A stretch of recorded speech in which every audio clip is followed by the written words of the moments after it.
क्या है, क्रिया।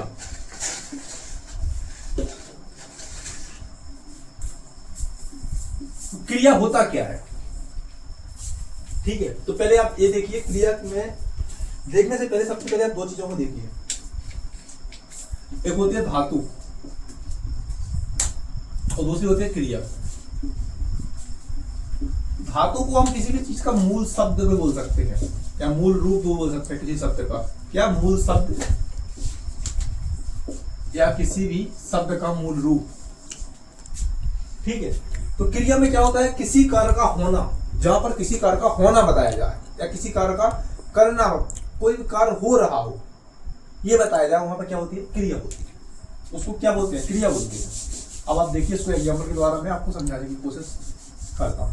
अब जैसे कोई भी कार्य हो रहा है तो उसमें कहीं ना कहीं ये तो बड़ी बात होगी कि काम चल रहा है, ठीक है। तो चल रहा है, इसको आप देखिए, जैसे देखें खेलना, तो खेलना, ये खेल जो है ये क्या है, मूल शब्द है या धातु है, और जो बड़ा ना है ये क्या है, क्रिया की विशेष पहचान है। क्रिया की विशेष क्या है, पहचान है। अर्थात कहने से तात्पर्य है कि जब कोई भी क्रिया हो तो हर क्रिया के अंत में बड़ा ना होता है। आप कोई भी क्रिया उठा के देख लीजिए, ठीक है। क्रिया की परिभाषा भी यहां पर आपको समझ में आई गई होगी। किसी कार्य का होना, वहां उसकी क्रिया होती है, ठीक है। तो क्रिया के प्रकार, अब देखिए आप प्रकार, तो क्रिया के दो प्रकार होते हैं। आपने इंग्लिश में भी पढ़े होंगे, तो इंग्लिश में भी दो ही होते हैं। इंग्लिश में होते हैं, एक होते हैं मेन वर्ब और एक होती है ऑक्सिलरी वर्ब।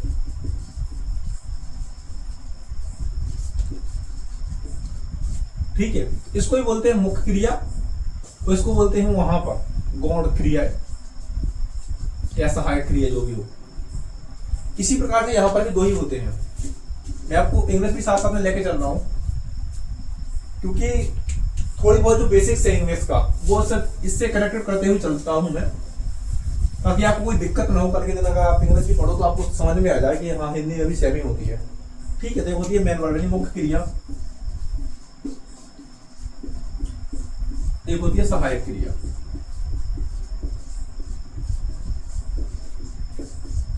तो मुख्य क्रिया और सहायक क्रिया, इन दोनों में अंतर क्या होता है। जो सहायक क्रिया होती है वो क्या है, हमको काल का बोध कराती है।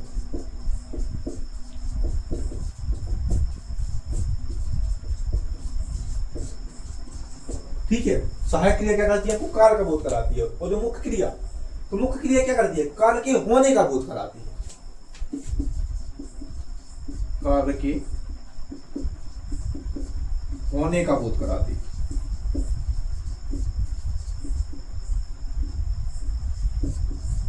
अब इसको हम एक एग्जांपल के द्वारा समझने का प्रयास करते हैं, ठीक है। इसको नहीं मिटा रहा हूं मैं, ऊपर देखिए आप, जैसे राम मंदिर जा रहा है,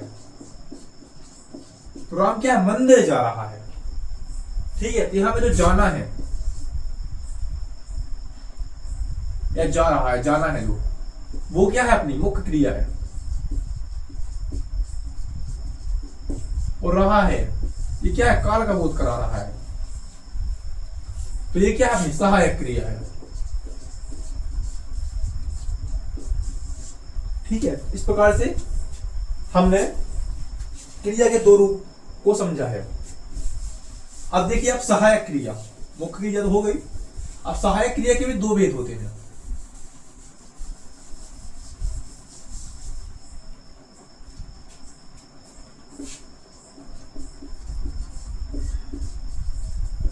सहायक क्रिया, तो सहायक क्रिया, जैसा कि मैंने आपको बताया कि सहायक क्रिया होती क्या है। सहायक क्रिया वो क्रिया होती है जो किसी भी वाक्य में उसके कार्य का बोध कराती है, तो उसकी वो सहायक क्रिया होती है।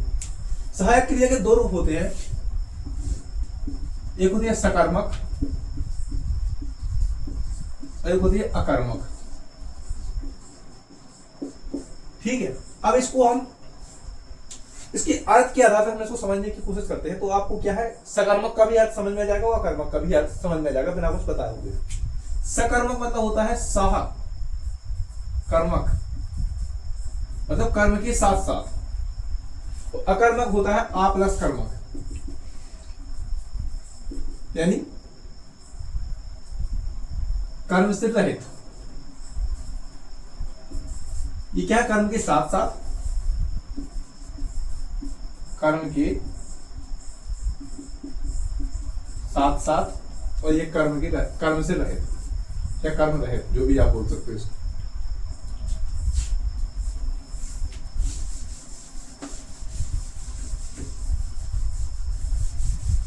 या इसको एक रूप में और समझने की कोशिश कीजिए आप, कि जो सकर्मक है,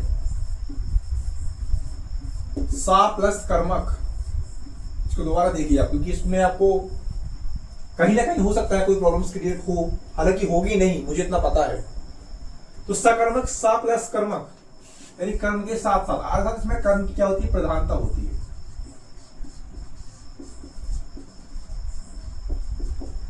ठीक है। और दूसरा है अपना अकर्मक। तो अकर्मक मतलब कर्म से रहित।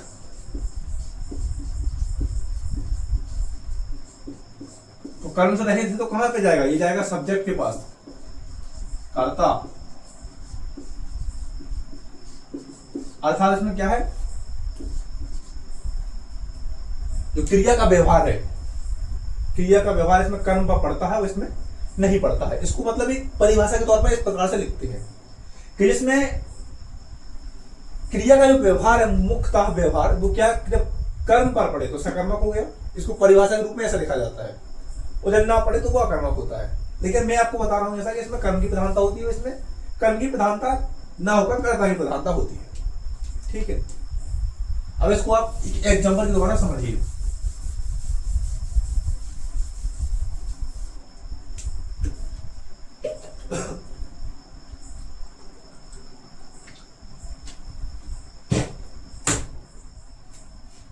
उदाहरण क्या है, किराम पढ़ता है, एक ये है, और दूसरा है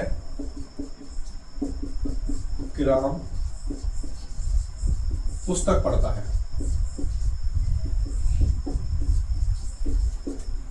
ठीक है। अब इस वाक्य को देखिए आप अच्छे तरीके से। इसमें यह है कर्ता,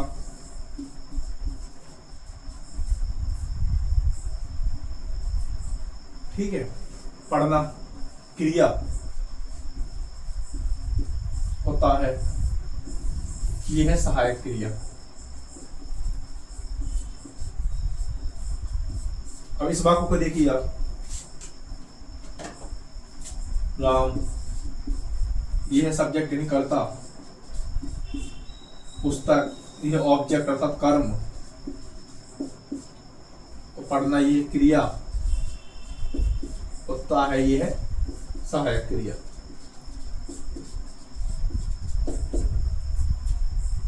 तो जो पहला वाक्य है, पहला वाक्य में देखिए आप कि सबसे पहले इसमें क्या कर्ता है, इसमें तो ऑब्जेक्ट है भी नहीं है। तो उसमें क्या कर्ता की प्रधानता है, या फिर क्रिया का प्रभाव किसके ऊपर पड़ रहा है, कर्म के, कर्ता के ऊपर पड़ रहा है। राम पढ़ता है, कौन पढ़ता है, राम पढ़ता है। ठीक है। इसमें पढ़ रहा है किसमें, कर्म के ऊपर। राम पढ़ता है, क्या पढ़ता है, पुस्तक। तो राम पुस्तक पढ़ता है। ठीक है। इस प्रकार से इसमें क्या है, इसमें ये अकर्मक क्रिया है और ये सकर्मक क्रिया है। अब आप कुछ अन्य क्रियाओं को और देखिए आप।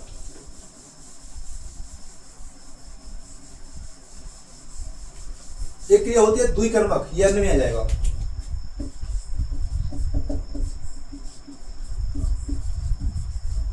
द्विकर्मक क्रिया, तो इस क्रिया में क्या होता है, द्विकर्मक क्रिया में, अर्थात इसमें क्या है, जो कर्म होते हैं ना वो दो होते हैं, दो कर्म होते हैं।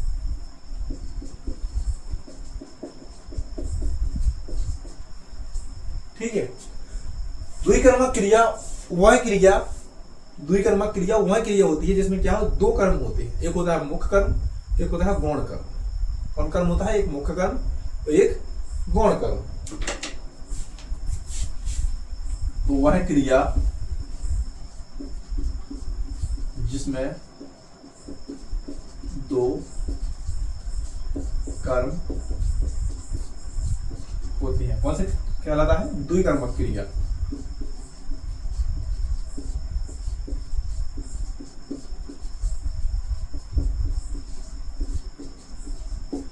ठीक है, इसमें से एक होती है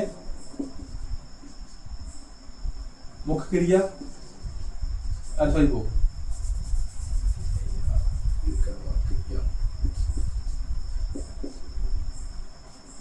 द्विकर्मक क्रिया, जिसमें दो कर्म होते हैं, द्विकर्मक क्रिया कहलाती है। एक केस में होता है मुख्य कर्म, दूसरा होता है गौण कर्म, या इसको ऐसा भी लिख सकते हैं प्रधान कर्म। ठीक है, देखिए इसको आप, द्विकर्मक क्रिया वो है क्रिया जिसके अंतर्गत या जिसमें दो कर्म होते हैं, द्विकर्मक क्रिया कहलाती है। इसमें एक होता है मुख्य क्रिया या फिर मुख्य या प्रधान कर्म, दूसरा होता है गौण कर्म। ठीक है, अब इसको उदाहरण के द्वारा समझिए आप। एक उदाहरण है इसका कि राम गाय को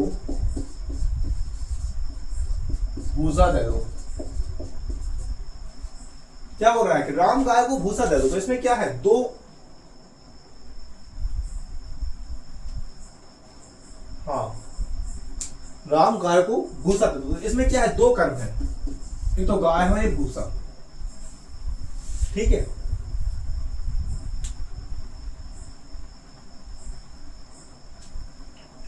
राम गाय को भूसा दे दो। ठीक है, हाँ सही है बात। तो इसमें क्या है? दो कर्म है। तो इसमें देखना पड़ता है कि प्रधान कर्म कौन है और गौण कर्म कौन है। तो प्रधान कर्म वो कर्म होता है जिसमें जैसे राम गाय को भूसा दे दो। क्या दे दो? भूसा। किसको? गाय को। तो जैसे जहां पर जो क्या होता है, क्या ये होता है अपना मुख्य कर्म, और जो दूसरा होता है किसको वाला, वो होता है गौण कर्म। ठीक है, क्या है इसमें कि जो क्या होता है वो होता है मुख्य कर्म, और किसको होता है वो होता है गौण कर्म।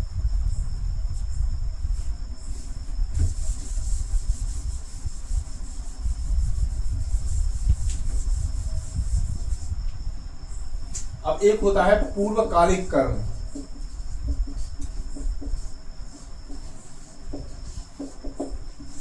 ठीक है, पूर्वकालिक कर्म वह कर्म होता है जो किसी भी कार्य के, पूर्वकालिक कर्म वह कर्म होता है जो किसी भी कार्य के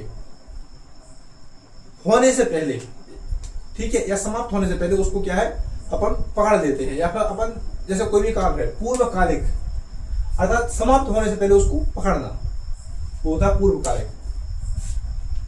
पूर्वकालिक, पूर्व प्लस कालिक, काल प्लस एक, काल से पहले का, समय से पहले जो कर्म होने वाला होता है मतलब उसको पूर्वकालिक बोलते हैं। इस उदाहरण के लिए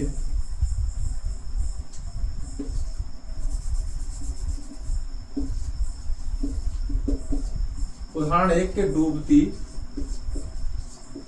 हुई नाव को किनारे पर लगा दो। क्या उदाहरण चाहिए? डूबती हुई नाव को किनारे पर लगा दो। नाव क्या डूब रही है, उसको देखो, पकड़ो उसको, रस्सी को किनारे पर लगा दो ताकि वो डूब न जाए। मतलब जो कर्म है पूरा होना जा रहा था वो डूब न जाए, वो डूब जाएगी तो फिर थोड़ी ना मिलेगी।